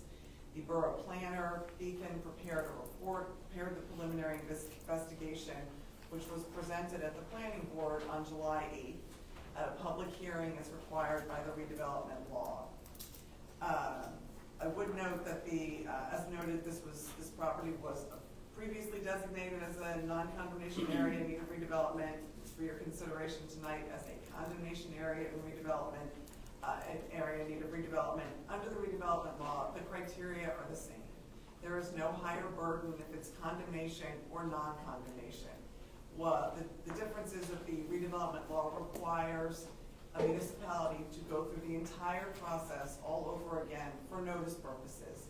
If an area is being designated as a condemnation area in need of redevelopment, that needs to be referenced and included in the notices that are provided for the public hearing, and then also obviously the resolution that's going to be considered. So that there's no higher burden. There's no different criteria. It's the same criteria that have been considered as were originally considered back in 2024, but the notice requirements are different. So we did the process all over again. So at this point, I'm going to turn it over to Barbara from Beacon Planning, and she'll go through the report that they prepared and identify which criteria apply to this area. Great, thank you. Good evening. Yes, we've conducted a new study reviewing the Nestle parcel as an area in need of redevelopment. This time, the notice was with condemnation. As Francis said, the standards are the same, the criteria is still the same. Though we did take this opportunity to expand upon our findings. This investigation was limited to Block 93, Lots 50 and 1.02. The original study included a third property. However, it was found not to meet the statutory criteria and therefore was not included into the current study. It acts as a parking lot for a baseball field within the borough. In our study, we qualified Block 93, Lot 1.02. That parcel actually contains the majority of the Nestle manufacturing facility. The other parcel, Lot 50, Lot 50 is currently vacant.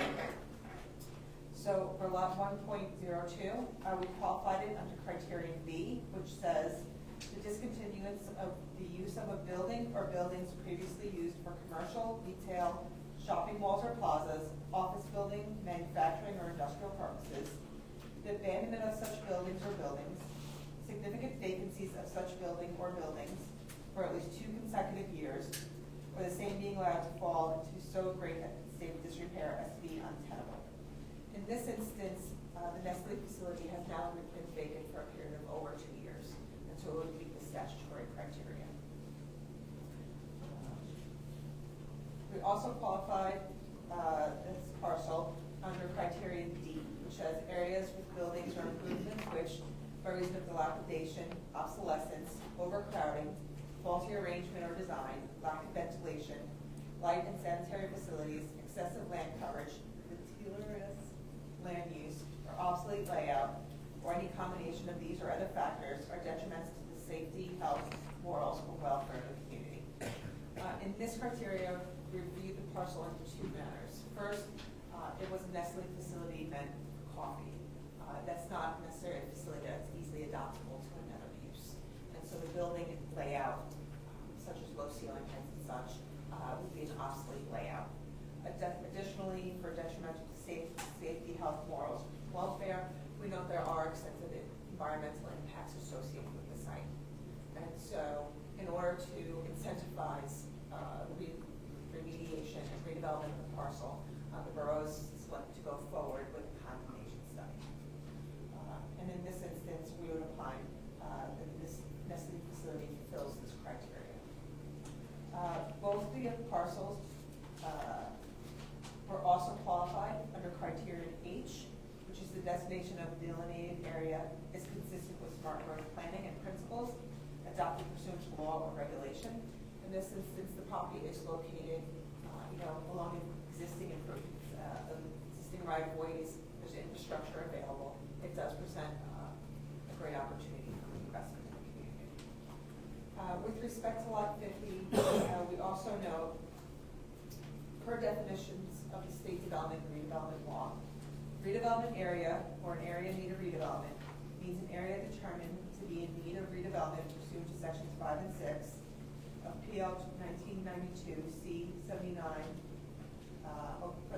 C40A:20A-5 and 40A:12A-6, or determined heretofore to be a blighted area pursuant to PL 1949 C187 C4:55-21.1, repealed by this act, both the determinations as made pursuant to the authority of Article 8, Section 3, Paragraph 1 of the Constitution. And this is the part of the definition that I'm going to be referring to. A redevelopment area may include lands, buildings, or improvements which of themselves are not detrimental to the public health, safety, or welfare, but the inclusion of which is found to be necessary, with or without change in their condition, for the effective redevelopment of the area in which they are part. So this property, Lot 50, presents an opportunity to provide buffering and also a secondary means of egress from that site, depending on the proposed use of the parcel. So it can provide both to this main parcel of Lot 1.02. So there was therefore our findings that there are the parcels included in the study meet the criteria as an area in need of redevelopment. So as noted, these criteria were presented to the planning board on July 8th as required by the redevelopment law. That planning board adopted a resolution at that meeting in which it found that the Nestle property satisfies the criteria for an area in need of redevelopment, and also recommends to council that the study area be designated as an area in need of redevelopment, and that the study area or the redevelopment area be classified as a condemnation redevelopment area. Those are the findings and the recommendations of the planning board. Thank you. Thank you. Any further discussion? That says it all. Roll call, please. Councilperson De Benedetto? Yes. Freeman? Yes. Jordan? Yes. Reich? Yes. Rogers? Yes. Schutzer? Yes. Okay, consent agenda, item CR6 is adopted. Thank you.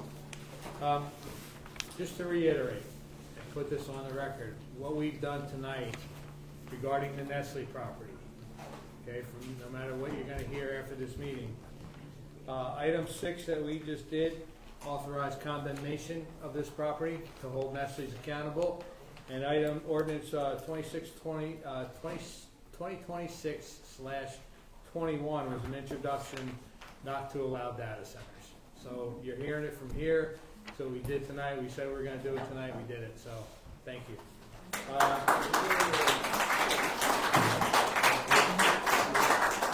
That's the end of our consent agenda. Item 20 is the approval of bills. I make a motion to pay our bills. Discussion. Roll call, please. Councilperson Freeman? Yes. Jordan? Yes. Reich? Yes. Rogers? Yes. Schutzer? Yes. Okay, our bill list for this evening's meeting is approved.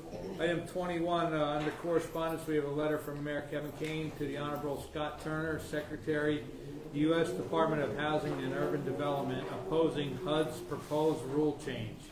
I need a motion to receive and file. I'll make that motion to receive and file with Second. Any discussion? Roll call, please. Councilperson Freeman? Yes. Jordan? Yes. Reich? Yes. Rogers? Yes. Schutzer? Yes. Okay, that letter is approved to receive and file. Item 22 is public comments. Anyone from the public care to make a comment to the governing body, please step forward. State your name and address for the record. I'm John Lambert, and I'm with the Community Arts Center Freehold at 67 West Main Street. And I am notoriously famous for stepping in a very deep puddles. I apologize for my misunderstanding. I needed one of these. That's what I needed. Council members, thank you for having me. Council member Schutzer, I'm humbled by your introduction before, and I thank you very much for that. It's very kind. I show up here with quite a story to tell, which I'm going to skip at this point in the interest of time, and get right to the point of why I have come today. Community Arts Center of Freehold started right after COVID 5 years ago, and it was right after I retired from 35 years of teaching music in a school in New York City. So I taught at the United Nations International School for 35 years, diplomats' kids. And these young people had no need for much of anything. They just enjoyed their life. And when I retired, I decided I'm going to do something that's so different from what I used to do. I want to work and help kids who are as deserving as they are, but don't have a dime to help support that. So that was the purpose for starting the Community Arts Center. And I can say that in 5 years, programs we've done, camps we've put on, arts programs that we've put on, not one kid has paid 10 cents for any of it. And we don't plan to go anywhere beyond there for programs that we're doing. That's what our theme is. We have some nice summer camp programs coming up, and we have some things in the fall as well. We're developing a website finally. Right now, if you want to see anything that we're doing, it's best to go to Facebook, Community Arts Center, Facebook, and a lot of our updated stuff is there until we get our page up and running. When we first started, let me just say this before we go any further. Community Arts Center, although we're a fairly new entity, not a big entity, but we have 100% support and willingness to participate with the Arts Council in any way. We have some, but more we can do. And please understand that we're not here to be in opposition, we're here to be out, for all of that. But an interesting thing came up, which is why I'm bringing this here today. We were donated a baby grand piano when we first began the program. It came up almost right away. And I wasn't going to say no to that, so we brought in this beautiful baby grand piano. And we've been using it as a rehearsal piano. It's a nice little piano. It is not a concert piano, it's a rehearsal piano. There's a difference. But the facilities that we use have been rented. And there's no more room for this piano. And I've been calling around asking schools, anybody who would like a nice little baby grand piano. So far, no deal. For free. We're not charging anyone for this. But I came up with an idea because we're getting very close to the sledgehammer and this thing going out to the circular file, which I'm really hoping that we won't do. I spoke to my good friend Tony Field, who many of you will know, who's a wonderful artist in this community. And I am aware of an organization, it's a national organization, that gathers pianos and they plunk them in the squares in towns, and people come and paint them and decorate them. Sometimes they're in buildings, sometimes they're in special places, but they're there to be an artistic, a very obvious artistic visual thing. And so I spoke to Tony, and she thought, what a great idea to have a piano as a canvas to have people paint, and it would be out and visible, whether it's on the street or whether it's in a building where people go to. So my hope is that we can find a place for this piano before it needs to go in a place I don't want it to go. So that's my pitch for tonight. I'm hoping that perhaps you guys can help me find a place or approve a place that. So Tony called me about this, and Yeah. I've seen this in other towns. I think it's a fabulous idea.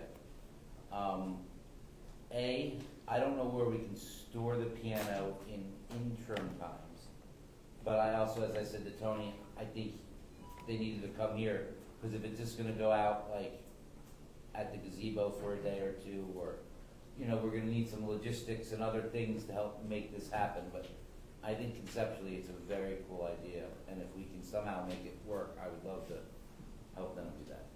Jeff is the CEO of downtown. Oh, yeah, no, we do. Oh, you know each other. Yeah, we've worked together a Yes. bunch of times. So what's the deadline to get the piano where it is right now out of there? What are we looking at? Where is it now? And you said it's gotta be taken from wherever you're Yeah, storing it's in a classroom. Okay. That this, in the fall, they need to use that classroom. They hadn't been using it, now they want to use it, and that's where the piano's been stored. There is no other place in the building for it to go. It has to find another home. And I currently have no storage. Is the piano playable? Oh, yeah. So It's not a concert piano, it's a rehearsal piano. Sure. You know, so it doesn't No, I have the. understand. But was it the type of piano that you give piano lessons on? Oh, sure. Yeah. It's, obviously, putting it outside and exposing it to the elements while somebody paints it and designs it is terminal, because ultimately it'll fall apart. This could be true. Yeah, That's it. I've seen these relatively popular in Europe. They have Yes. them in train stations and airports, and people step up and just start playing, Right. and it's fascinating. We don't have a place like that, but I sure would be delighted to offer piano lessons at Court Street School once it's refurbished. So. Are you a piano player?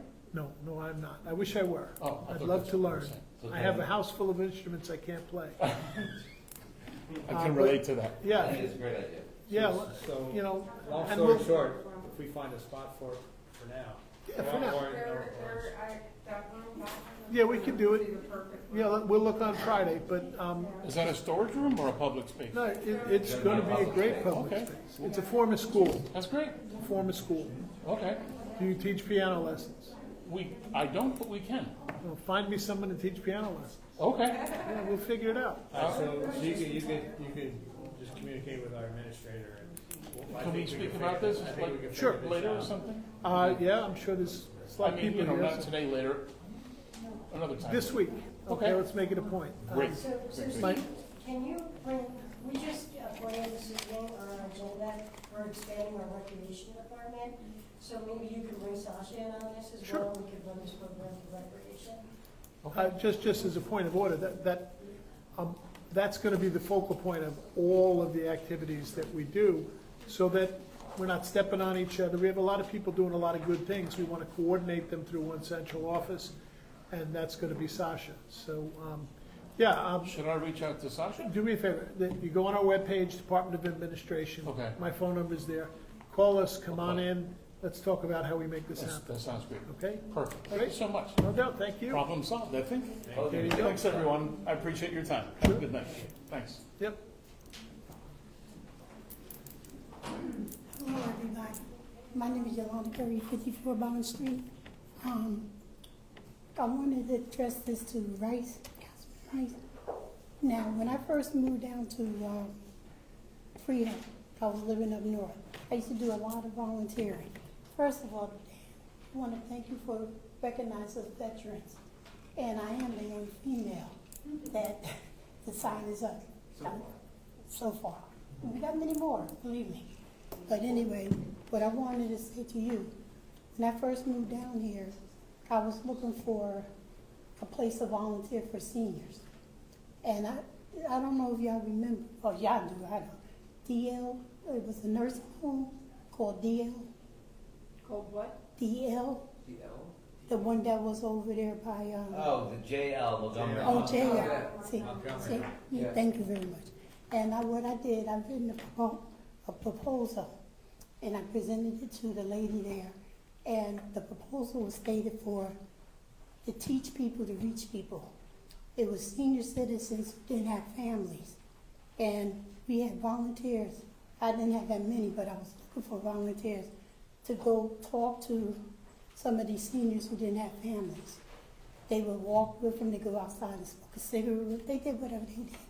You couldn't take them off premises because of the fact is that we wasn't really certified. But I did a lot of that back up north, where I got teenagers and church members and then to go to different places. If a person came out the hospital, they would go there and see what she needed, go to the store for them or whatever. I love volunteer. I'm a supporter. I'm not gonna say I support everything, but I do support anybody who's interested in doing anything for somebody. Yeah, excuse my voice. I don't know. But anyway, I still got the puppets for you.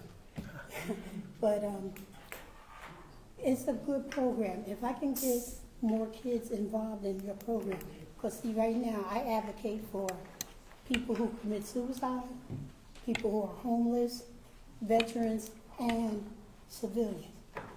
I just volunteer for everything. I've been retired for 22 years, but I don't want to work per se, but I will work to volunteer. I got your back on whatever you do. All of y'all know me, you know that I got your back. I'll cover you, I'll do whatever. But I just like to see more people out there volunteering, because you got a lot of seniors who can't shovel snow, can't rake the lawns. If you can get some of these kids to go to some of those neighborhoods where people can help each other, you know, and help them to, you know, pick up a piece of paper, do something. You know, that's what I'm looking at. So the Human Relations Advisory Committee is actually trying to kickstart a program with that. There are some liability issues regarding it, but we're trying to look for an organization, for instance, like the Boy Scouts of America, that carry their own liability insurance, that we can partner with them to help find residents in need, specifically senior residents in need, for various odds and ends that, like you're talking about, shoveling, leaf blowing, you know, groceries and things like that. So there is something in the works. We just kind of have to finesse the details of it to make sure that it's copacetic for everybody. But we talked about the Boy Scouts. We talked about like the National Honor Society, National Junior Honor Society as well. So we're trying to find a group of young adults who are looking for volunteer hours, or to just volunteer out of the goodness of their own heart, to be able to support community members who need services that can't. Maybe that could be announced at a lot of schools, where high schools and stuff, where kids can use that as a resume, on their resumes, to where they can say they did community service, you know, because of the fact is that we all was young, we volunteered. Some of us didn't want to volunteer, but we did volunteer. The last time I worked for a job that paid minimum wage, it was $2.65. And you didn't have enough money to buy an apartment, you know, you barely got a car that you had to fix up, because the car knew your payday. It would always break down with tire or with brakes or whatever. So if you can find some kids, because I noticed that up north that you guys down here don't have a lot of trade school. And a lot of kids don't go to college. And those, if you had a trade school in the school, then they can take that trade as well as get their diploma. My little nephew just graduated from up north. It was a regular high school, but he got a trade. And he's the Iron Man worker, whatever that is. But it's not a lot of communities or a lot of trade schools down here for kids who don't want to go to college. Sometimes Home Depot offer, you know, some kind of trade for them, like carpenter or something like that. Those are things that you got to find, because these kids really, I talk to a lot of kids, they don't have a lot of things to do. So they'll go home and play the PlayStation. Find them some work, make them do something. You know, my mother taught me, you got to learn to earn. And I was like, can't I just have it? You know, but it didn't work like that. But I'm just saying, in the long run, you have to have something to elevate these kids, to make them want to work, make them want to do something. Because a lot of these kids don't think they're supposed to work, they're supposed to do anything. So you can get them to volunteer and do something for the community, do something for themselves. Because college level, when you get there, that's a nice little resume. I did community service. So that's all I'm just saying. Thank you. Okay. Thank you. You're welcome. Thank you.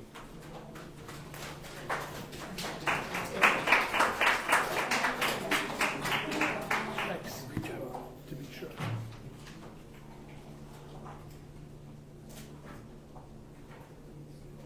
Good evening, Dan Hoffman, 55 Conover Street. I need some help. Since 2011, since I moved to my house, I came to a couple guys here about the garbage company behind the apartment, really the 83 South Street, which is like a business complex. They have a garbage pickup back there. They still pick up before 7 a.m. I went to court, I don't know how many times to try to stop these guys. I went to each individual cartage company. I went to both owners now. Last May was the last time I actually went to court with the owner trying to get something with a noise ordinance. Basically, they're playing the tariff game. I don't know if you guys know anything about tariffs and cartage. Basically, the state asked them a location and stuff like that, and they're basically saying that you guys can't uphold the time limit of 7 a.m. to pick up garbage. Okay. I just found all more information out over the last couple of days and a real deep dive into the state and all kinds of things like that. The garbage company comes twice a week. This morning, for example, they picked up at 5:44 in the morning. And this has been going on since 2011. So I'm just asking if you guys can help me out in any way, either contact the owner. I already met him in court last year, and he didn't even wink an eye at me and anything like, hey, maybe I can help you out, maybe talk to the garbage company, but this is still going on. So this is all the info you guys need, Mr. Cosgrove. This is not our garbage company, this is their This private. isn't, they're private, yes, correct. So I have this, I can just tell you, I have this issue myself. Actually, on a property that I live in and own. We've got a real car that picks it up. And they come at 4:45 to 5:45 every morning. I've spoken to them, and what they've told me, and I think this is probably what every